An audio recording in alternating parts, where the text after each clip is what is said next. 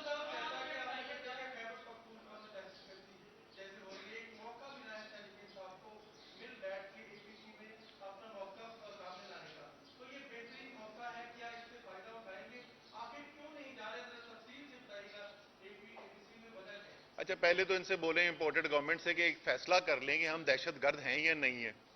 ہم ساری جو لیڈرشپ ہے تحریک انصاف کی، تمام تحریک انصاف کی لیڈرشپ کے اوپر آپ نے کاٹے میں دہشت گردی کے پرچے، اور آپ کہہ رہے ہیں دہشت گردوں کو انوائٹ کر رہے ہیں کہ آ کر، اور وہ بھی انویٹیشن کوئی کاغذ میں نہیں ہے، یہ سینٹرل آفس ہے، میں نے یہاں پورا آفس چیک کروا لیا بھائی، کہیں پہ کوئی آپ کو انویٹیشن نظر آیا؟ کہیں نہیں نظر آیا، یہ ٹی وی کے بیانات ہیں صرف۔ آپ کہہ رہے ہیں کہ دہشت گردوں کو بلا کے ہم یہ پتا کریں گے کہ دہشت گردی کیسے روکی جا سکتی ہے۔ میں آپ کو بتاتا ہوں دہشت گردی اس وقت پاکستان میں دو لوگ کر رہے ہیں۔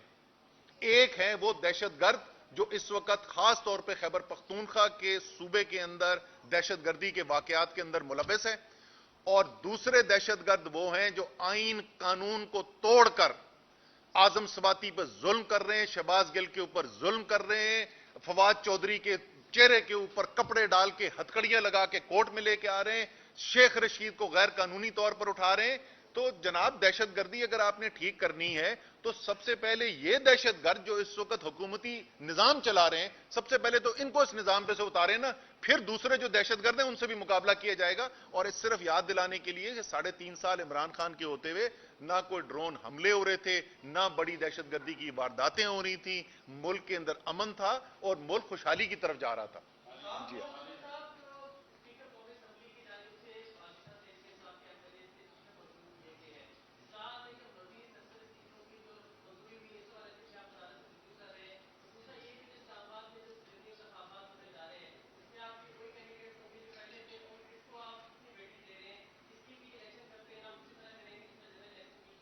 اچھا، دوسرے والا جو آپ کا سوال ہے کہ اسلام آباد میں کیا کینڈیڈیٹس وہی ہوں گے؟ جی وہی 3 کینڈیڈیٹس ہوں گے۔ ابھی میں 2 بجے جاؤں گا اپنے کاغذات جمع کرانے کے لیے، اور بڑی مشکل سے کسی الیکشن میں آئے۔ یہ تو ہر الیکشن سے بھاگے ہوئے، اسلام آباد کے لوکل گورنمنٹ کا الیکشن کا آرڈر ہائی کورٹ کا آرڈر ہوا، ووٹر وہاں پہ موجود، تحریک انصاف کا ورکر وہاں پہ موجود، میڈیا وہاں پر موجود، اور یہ ادھر سے بھاگ گئے تھے۔ تو اب آپ کے ذریعے میری ان سے درخواست صرف یہ ہے کہ یار ہن نہ نس جانا، ٹھیک ہے نا؟ اب آؤ میدان کے اندر، کم سے کم آگے ادھر مقابلہ تو کرو نا۔ جہاں تک آپ کے پہلے سوال کا وہ ہے، اس وقت جو ہے جو ہمارے آخری 43 ایم این اے جو ڈی نوٹیفائی کیے گئے تھے، ان کے استعفے واپس لے لیے گئے تھے، اور انہوں نے کیوں لیے تھے؟ کیونکہ سپریم کورٹ کے اندر ہماری ہیئرنگ گئی، سپریم کورٹ کے اندر کورٹ نے بھی ہم سے یہ کہا کہ جی آپ دوبارہ ریکنسیڈر کریں کہ آپ کو تو کورٹ کے اندر، اسمبلی کے اندر ہونا چاہیے۔ اس کے بعد مشاورت ہوئی اور چیئرمین عمران خان نے یہ اعلان کیا کہ ہم اسمبلی میں لیڈر آف اپوزیشن کی پوزیشن واپس لینا چاہتے ہیں۔ اس فیصلے کی بنیاد کے اعلان کر دیا گیا، اس اعلان کو کرنے کے بعد یہ استعفے واپس لیے گئے تھے، اور وہ سپیکر جو کہہ رہا تھا کہ جب تک میں انفرادی طور پر ملنا لوں لوگوں سے، قانون کی لوازمات پورے نہیں ہوتے، اسی سپیکر نے بغیر کسی سے ملے ہوئے استعفے منظور کر دیے۔ تو میرے خیال میں قانونی طور پہ جو سپیکر صاحب نے کیا ہے، جو پہلے کیا تھا استعفے نامنظور کر کے، وہ بھی قانون کی خلاف ورزی تھی، اور جو اب کیا ہے وہ بھی قانون کی خلاف ورزی ہے، کیونکہ ان کا کوئی کام قانون کی بنیاد پہ ہوتا ہی نہیں، ان کے سارے فیصلے جو ہیں اپنی ذاتی سیاست کی بنیاد پہ ہوتے ہیں۔